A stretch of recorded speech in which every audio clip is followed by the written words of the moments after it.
Hello বন্ধুরা, আবার নিয়ে চলে এসেছি তোমাদের কাছে একটা ছোট্ট রেসিপি। আজকে করব আমি মাছের মাথা দিয়ে মুড়ি ঘন্ট।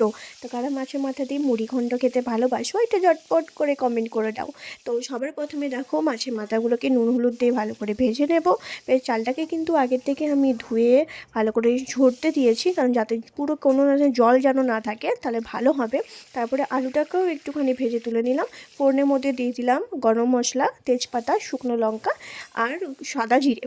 এরপরে দিয়ে দেবো আদা রসুন আর পেঁয়াজ পেস্ট করে রেখেছিলাম, একটুখানি দিয়ে দিলাম। আর টমেটোর পেস্ট, হলুদ গুঁড়ো, লঙ্কার গুঁড়ো, জিরের গুঁড়ো, ধনের গুঁড়ো, গুঁড়ো মশলার মধ্যে এগুলোই দেবে। সামান্য একটু কাশ্মীরি লঙ্কার গুঁড়োও দিয়েছিলাম।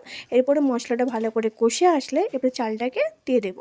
এবারে চালটা দেওয়ার পর সব আলু আর মাছের মাথা যেগুলো ভেজে রেখেছিলাম সেগুলো দিয়ে দেবো। সামান্য একটু জল দেবো, যেহেতু আলুটাও একটুখানি সেদ্ধ হওয়ার জন্য, আর চালটাও যাতে অল্প একটু সেদ্ধ হয়ে যায় তার জন্য। বেশি সেদ্ধ করলে কিন্তু ভালো লাগবে না। তো কেমন হয়েছে তোমরা জানিও।